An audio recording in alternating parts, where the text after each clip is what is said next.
You might be flying on a very advanced metal tube that flies in the sky that has incredible avionics and movies in your seat, but all of those parts are still being tracked on paper.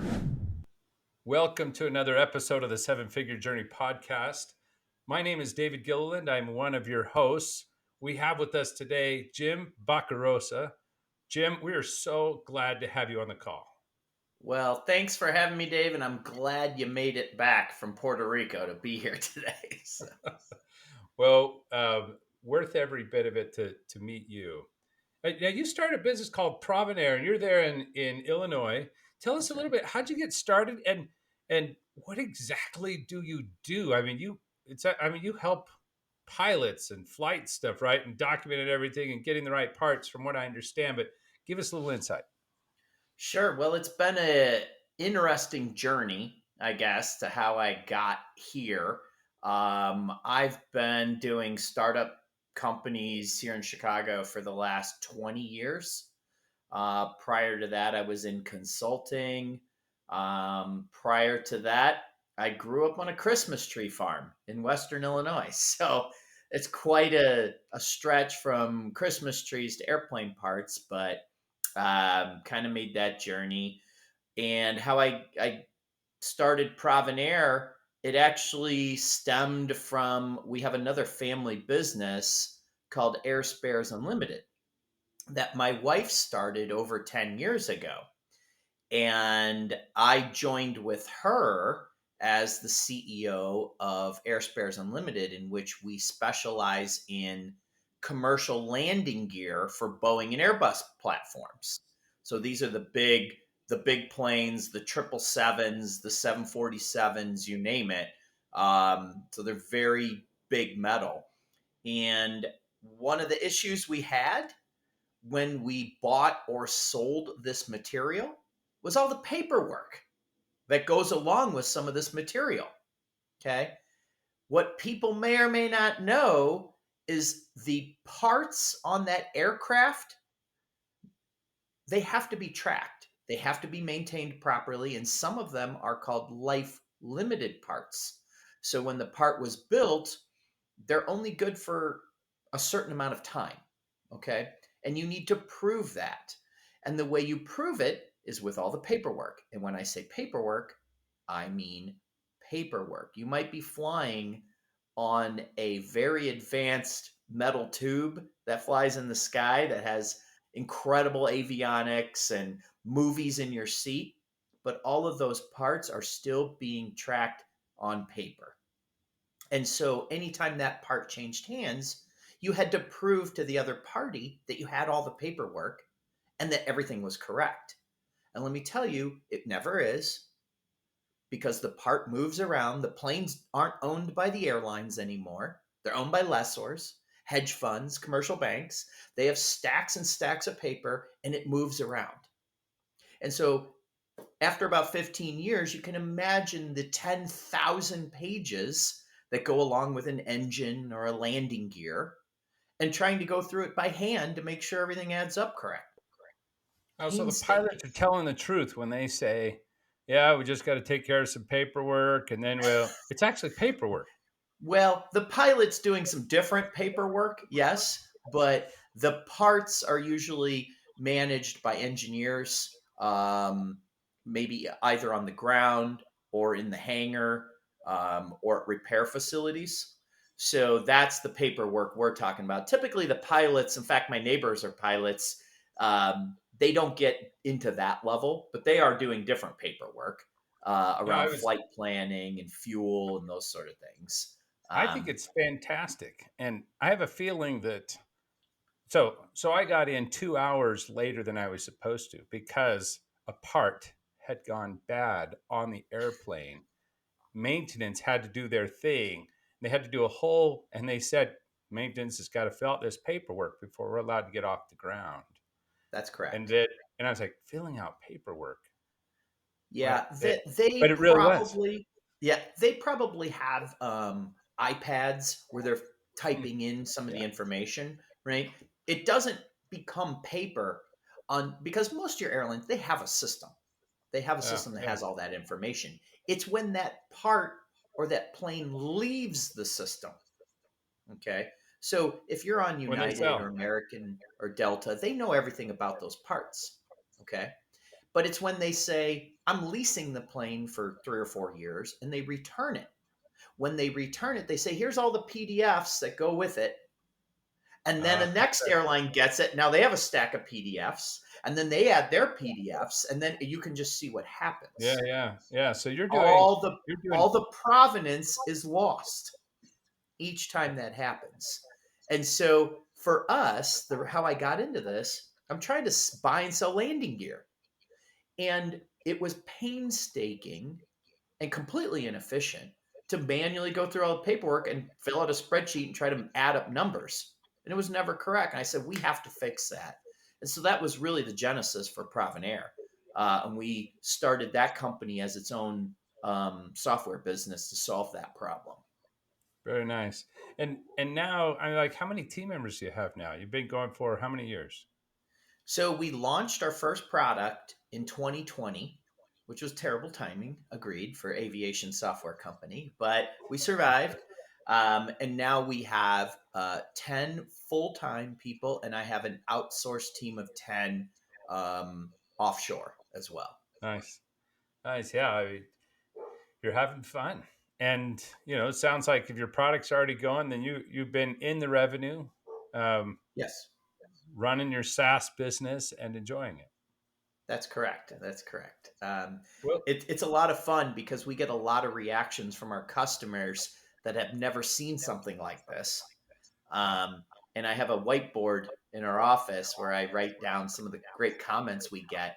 Some of them are, what sorcery is this? Yeah, they can't believe it's doing it.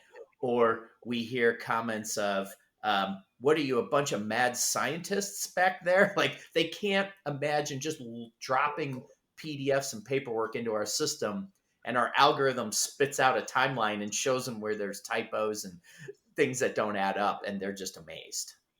oh, it's fantastic. Yeah. It is great to see what information technology is now able to do and using those insights and that you've built a great company around it. As you've done and you've been growing and moving along, after you passed that $1 million mark back when, and you've been working through from there, you've probably learned several lessons, several nuggets along the way that have helped you grow from that stage to where you are today.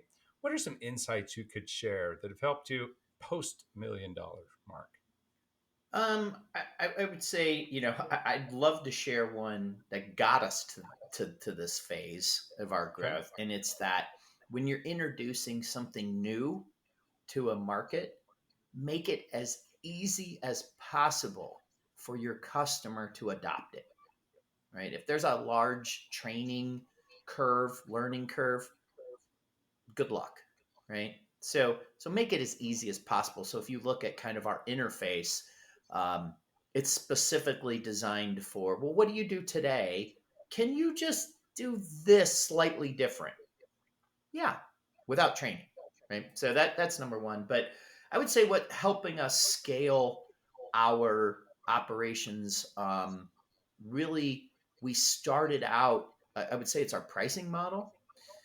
We started out and we launched the product. Um, as a SaaS business, you typically try to have a monthly subscription. Like with everything from your Netflix to your internet, subscription, it's monthly subscription. But since we were so new to the market and people couldn't believe the software did what it did, it was very difficult for us to do.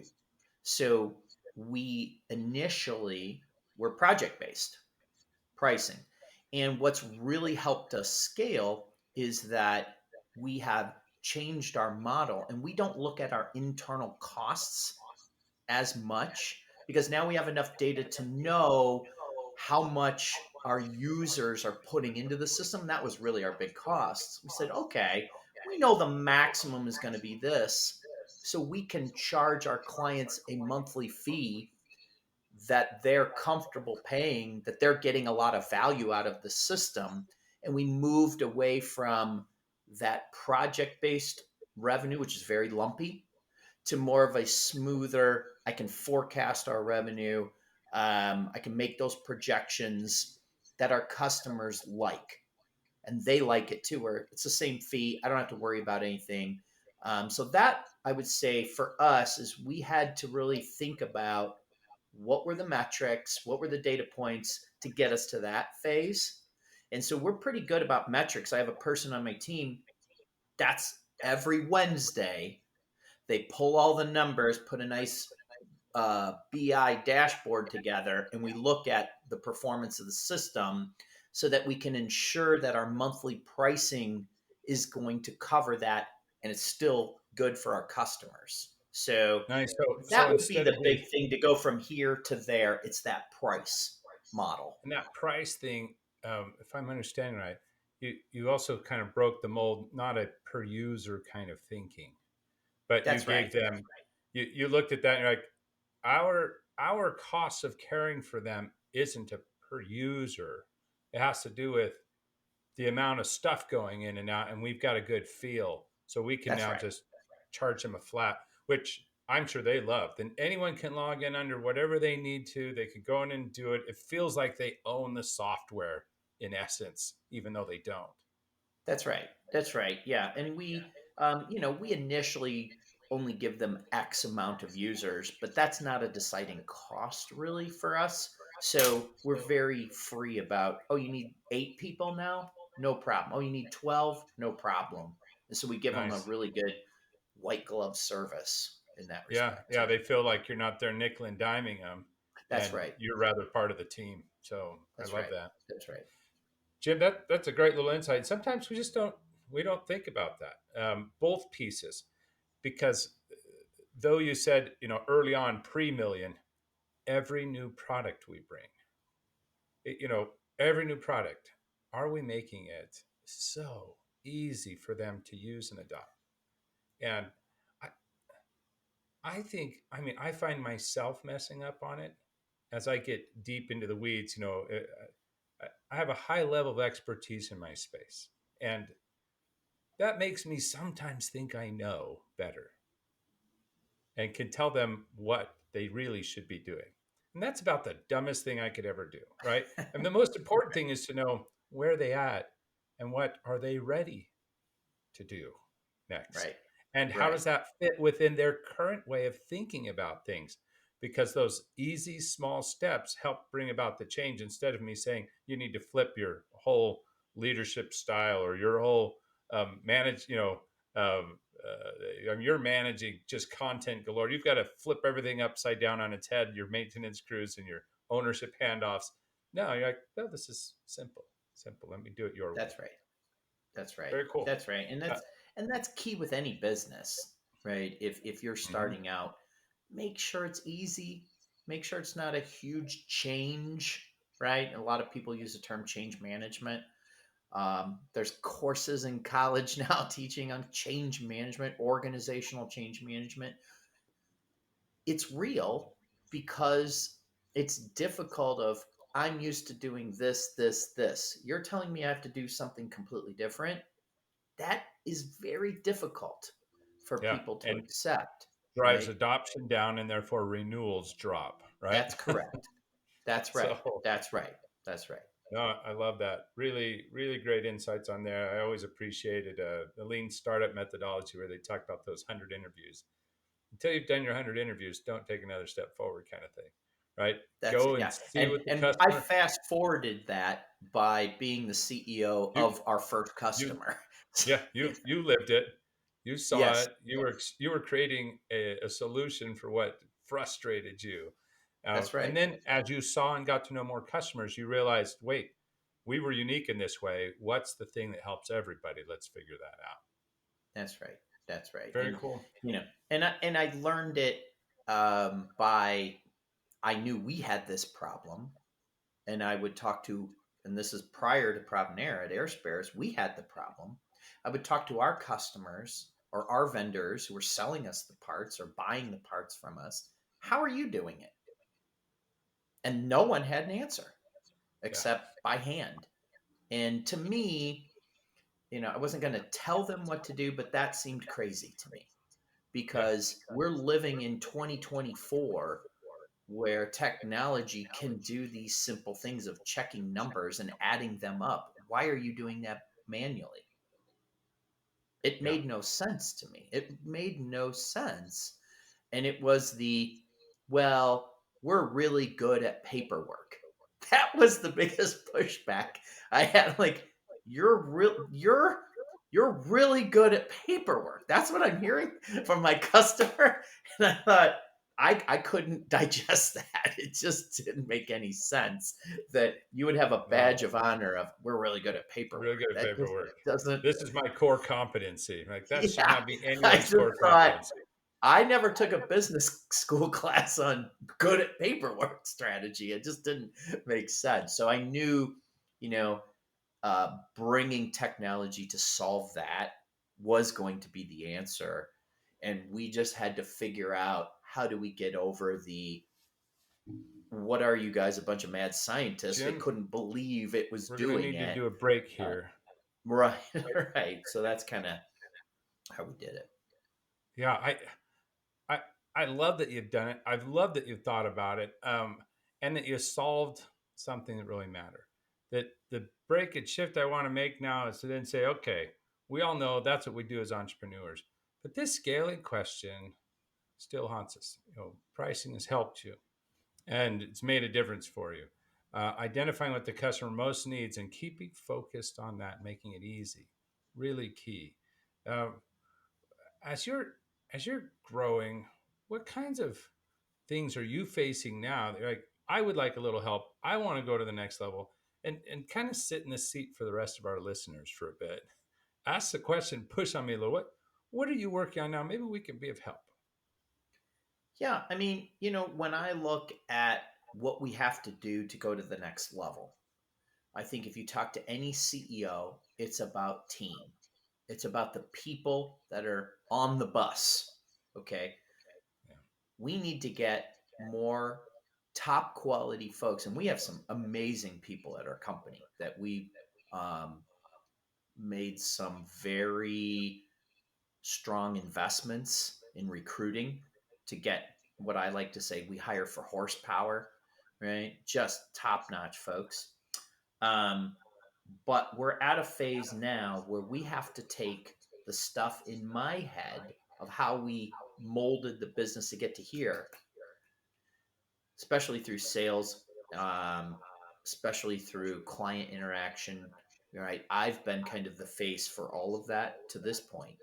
But if we want to go to the next level, right, if we want to become $1 billion business, okay, I've got to take this out of my head, give it to someone else, and let them run with more of that, which we don't have anyone in that specific role. So if I'm a listener and we're talking to David right now, what would we say is the best way to get that? Sometimes you hear the term tribal knowledge out of the founder's head into a VP of sales and get them to build out a team to take that. And what's the transition there look like? Yeah, I mean it's a great question, and for our listeners who don't have the issue of sales doing it, but in operations or Sure. whatever other area, Right. how do we get the individual knowledge to become the collective, right? That knowledge management and just transferring that over and moving from a doer to being a leader, and then to being a leader of leaders, right? That becomes key. It's a core spot for us, right? Normally, for sales in particular, I tend to find that's hitting right around 3-4 million revenue, where you're like, I just can't do this anymore. Maybe sooner, right? You're like, I'm starting to max out just a little bit. Depending on your industry, of course, and size of the deals you're talking about, but it can be really really tight there. In other areas of the business, I see it happen even sooner, right? Where you're trying to hand off that next thing and hand off that next thing. But why why does this matter so much to you though? Like, is it to go from where you are today to where you want to get to? Why is that going to hold you back? Well, What are your worries or concerns in the process? yeah, I mean, it's because we've recently brought in venture capital into the Mhm. company now. And so this business has changed from, you know, Jim Boccarossa personally funding a company and having a nice business to we now are going to be hyper scale. That Okay. is the expectation. How do I 20x this thing in the next 5 years? That's impossible. Just like it's impossible for humans to go through 10,000 pages of paperwork and find everything. Yeah. It's also impossible for, I don't care what entrepreneur you are, to do it all, right? Yeah. So now we've got to departmentalize it. Um, and sales is a big piece of that, but then also scaling the operation to support that. And then the third piece would be I would relate it to sales, but a product vision where up until now, the customer facing piece of our software has been my vision of no, it's got to do this. And the report, or the client wants this and it needs to go like this. And right. Or, hey, I've got this idea. What if we integrate there and that kind of idea? How do I take that and put it in a product person to work with operations and sales? And how do we do that? Right? Those are the things and why it's important because now I've got a board I got to report to every quarter, and they're going to say, Jim, what did you do? And why isn't this 500% growth? You had 300% growth last year. Why is it not 500? Those kind of Yeah. things, and building Yeah. everything to support that. Well, I definitely heard why it matters to you, and I heard why it matters now to you, right? Like That's you've right. got this funding and this board and the demands. Your role is no longer to fix data issues for companies. That's right. Your role is now to build a business that can do this really, really well, right? That's what the board is demanding. And that's why That's you right. have to let go of these two critical areas, product development and sales. Uh, Now, which you do when depends on how much money you have and the team that you've got about you. But often you pick one, nail it, and move to the next. But you may have to do it faster, depending on how much they own of that company of yours. So let's talk about a couple of things really quickly that may be of use to you. First one, I want to get the idea in our head of, oh yeah, I need to personally transition out of the superhero solving problems phase within my business. And I have to get better at building others who are the superheroes solving problems. So that's not the like, what's my day to day work? That's the mental work. And I mean that because you could bring in, as you said, some serious horsepower kind of talent to come in the door and then step in to do those minor corrections over and over again to where they feel like there's a bridle in their mouth, right? They're being pulled back, held back, unable to really take off because we keep jumping in and solving problems instead of being there to coach them to solve the problems and to build them beyond. So this is a mental shift only. So I'm just throwing that out there. Maybe that's a thing for you. Maybe it's not. Uh, but the next piece is you start looking and saying, okay, so let's build out this sales team. Have you, Jim, already proven a process for sales, or has yours been relationship based sales? You know, I feel like I've built out a process. Great. Um, we had an experiment about a year ago and it didn't translate Yeah.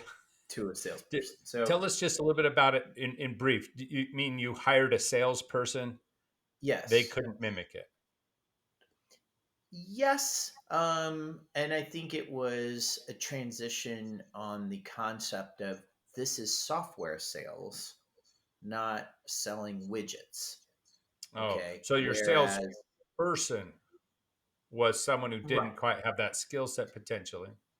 Yeah, and when I was looking at who. we should bring in, I think there's two schools of thought. There's industry experts, teach them your solution, or there's, solution experts, teach them your industry, right? I mean, Yeah. in general.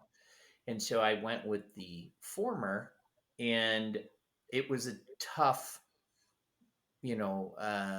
transition where I hadn't anticipated, well, wait a minute, I need to see a forecast.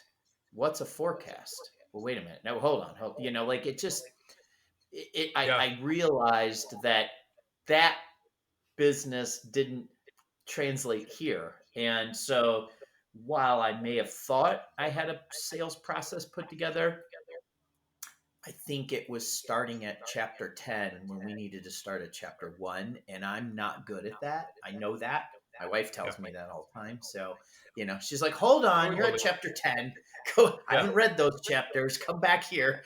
Right. And so I have to start over with that. And I guess for me, that was the most difficult piece. So I have to mentally get in the, okay, no matter what, I think we have to start over at chapter 1. Yeah. And You know, that's you use the term mental transition. That to me is the mental transition I have to be ready to do. well, and at the time, and all of us have done this, by the way. I think each one of us hired the salesperson who was closest to us, we thought, in what they could do. Like, I'm selling because I know the industry, I know the people. Here's another person knows the industry, knows the people. I'm going to get them in front to go and sell. And nice thought, but the process matters. So think first in sales. Do I have a process to generate the leads that we need and that first connection, get that first appointment set up? Do I have a process for setting that up? Then what's my process to walk through and ensure that we're talking to the right people who have budget, authority, that the need is real, that the time frame matters, like little pieces. What's my process to understanding a solutions, product, a fit to their problems kind of thing for them, not for me. I'm seeing it. Do they see it? How do I walk them through? What's my process at each of these steps? So think process, baby steps through pretty solid and well. That becomes important. And if it's not your thing, you can bring in horsepower for this. You could bring in horsepower, people who have done enterprise level software sales in the past. Not meaning it's that complicated of a software, but that they're talking with that complicated of a business That's with right. that many decision makers in it. Okay. And software, right? And so you're like, oh, okay, that's a different mindset. So we've got to think through that. What's the real sale we're making, and what's the right kind of salesperson given the sale that we're making? What's my process to take them through? Now, if I feel comfortable, and most of us are sales, we're owners that are doing the sales, then we're owners leading sales, then we're owners leading the leader of sales. Okay, we kind of step through that way first. But that may not be what you're doing this time. You may be jumping further ahead and finding someone who really knows how to sell this kind of stuff very well and knows how to build a sales team and sales process. And then you're riding shotgun, giving customer insight all the time, giving industry insight to build them quickly in that role. You can do that second option that I'm talking about, this latter one, with enough cash. You can't pull that off when you're bootstrapping it That's because right. okay, because we're talking about a sales leader who gets this stuff, who has a short timeline to build out their sales team and process. And you know, so you're hiring that person, plus they'll want to, and this goes for whoever's doing the hiring. I think when you're first hiring salespeople, hire them in pairs. And here's my why. You don't know if it was the person that failed or the process when you hired one person. You had too many variables. Okay. Although you discovered some things like this person has no discipline in their sales. Well, That, yeah, I or I'm mean, not just saying they around did this process, right? around this The process, effort right? was there, great culture fit, all of that. Yeah. It just was, executive decision maker versus financial decision maker versus champion. The terms didn't That's right. resonate. That's So right. it was What's the it look like to do the process. complex sale? Right. Right. Right. Yeah. Yeah. And And so thinking through that process first, when you do hire them in pairs. If you need to step ahead to bring in a leader who has proven that they've built 3 or 4 sales teams, new products, again, who are selling new products to industries that they haven't purchased before, that are complex cycle of selling, right, to multiple people, that's probably the right kind of match for you. yeah, I agree. I agree. I always I used to have a saying over the last couple of decades of yeah, it's really easy to sell when you work at IBM, right? It's a Or known thing. Oracle, right? Hmm. Try insert brand no one's ever heard of, right? That's Like right. and now go sell in that environment. That's a much different sell, right? Yeah, So I've seen companies who went ahead and bought that top level talent and were paying, 300,000 $400,000 for this person to come in, and that was hiring salespeople along with them, so above and beyond, uh, and and that's exactly where they were frozen. They're like, well, that's great, but we're going to need another $200,000 $300,000 just in our marketing and branding. No one, like, I talk with people, they hardly even know you, right? Like, we right. you've got to, and you're like, wait a second, no, this isn't. Yeah, This is a different business. that's right. We work up That's to right. that. This is a different stage of business, we should say. That's right. In time, your brand will be there. That's right. But great. Hopefully, some of that's a little helpful. So, how do we begin doing it? We think about the process, and if we're not good with processes, we hire someone who's just really helpful, even if it's just a great note taker, process thinking person who just is following us, documenting, getting the process and asking the questions, get the process solid, and bring somebody in who can be helpful in that process. If you have the funds, bring in someone who knows how to build the sales process really great, and have them build it with you. Just don't think you can step away yet, because you're too tight in That's it. right. You're going to be side by side, lockstep with this person, or you're going to be building your sales and then building more salespeople and then promoting your leader. A little slower process, but a surer one in some ways. A few less Hmm. errors sometimes when you're doing it that way. So just a thought. Um, I think that's about for our time. If you were looking at how do we determine on the product side, there's some similar things again. How do we know things are happening? What's my gut telling me why this feature is better than others, right? There's inside things of you. Then there's process of doing, and it's how do I create the process so that I can spend the time mentoring the people till they get the knowledge, and we build the knowledge into the processes, right? So it just takes time at the beginning.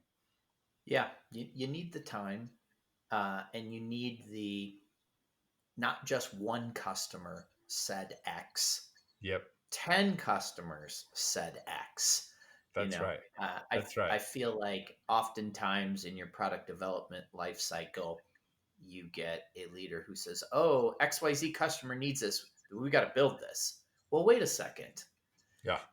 They do, I believe that, but are the other 10 customers going to need that? Like that's harder to do unless you have the case studies and the feedback in a well, once again, process for building Hmm. product, right? That's right. So your Um, feature sets come up to the top higher and higher as more people have requested it, that's right. and you see its value to them is high enough to justify, right? That's right. Nice to That's have versus have to have is a different game. that's right. Um, That's right. so anyway, Right. that's a fun thing in the product lifecycle Well, piece yeah, there, it's figuring also that out. an inverse relationship between how much money potentially you've brought into the business, right? Microsoft can build a whole bunch of things and see what hits. We don't have that luxury. We have to build the one or two things that are going to hit. So, That's right. That's right. Um, well, I've enjoyed the time. I love what you're wrestling with, and it's so key in all growth. How do I step out of a role today that is probably earning us $1,000 an hour when I'm doing that work, or $200 or $300 an hour when I'm doing that work? How do I step out of that and appropriately fill let others really grab it, take it, own it, build it, do a great job so I can do $10,000 an hour work, $100,000 an hour work, right? Like it only works as you are able to do that, as you can get that team that really grabs it, pulls it, runs with it, um, and and and there's the work. There's the work that we do every That's right. day. And that's the entrepreneurial journey right there. Yes, it That's is. probably the core of it, right? Right. That's the journey. Jim, Mhm. thank you again. How would people get? I mean, I don't know which of our listeners would be buying your software because we've got small listeners on here, relatively speaking, compared to Boeing. But if they want to get in touch with you, or perhaps the things that you have going on, how would they do that? So, easiest way, go to our website. It's provenair.com. It's provenair.com. Or you can reach me, Jim, at provenair.com. Be happy to talk with you. You may have some listeners who have a aircraft parts business. Everyone starts out somewhere, and they're struggling with putting together the history of the parts and getting it so their clients, the Deltas, the Boeings, the Uniteds will buy it. Call us. You may also have folks that are starting their own aircraft appraisal businesses. What I tell these appraisers, you can say that aircraft is worth $75 million, but are you sure? Are you sure Yeah, the engines have the right paperwork? Because we have a saying in this industry, planes don't fly, paperwork flies. And when you don't have the paperwork, you're 2 hours delayed in Puerto Rico, right, Dave? So that's what happens. So I call appreciate us. that, Jim. Great insights. And again, so Jim at provenair.com, spelled like ProvenAir, but provenair.com, That's right. or just check him out on the website there. Thank you That's so right. much for joining us Awesome. today. That wraps up this episode of the Seven Figure Journey podcast, where we explored kind of the ins and outs of some of the seven figure journey that we're all on. Keep learning, keep striving, keep growing, and keep caring. Until next time.